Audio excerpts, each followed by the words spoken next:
Use the operating mode mineral scan to detect natural mineralization. The mineral scan is performed in a single line that can be up to 200 meters long. The recommended path length is between 50 and 100 meters.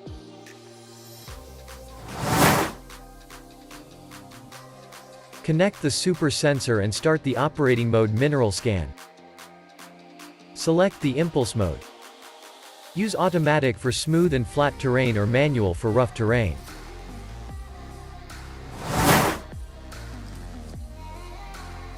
Go to your starting position, start the scan and walk a straight line. Hold the probe vertical and try to maintain it 5 to 10 centimeters above the ground.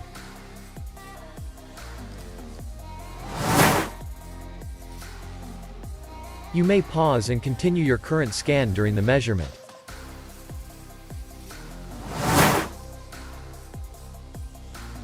Finish your scan and enter the scan line length. Save your scan in the internal memory.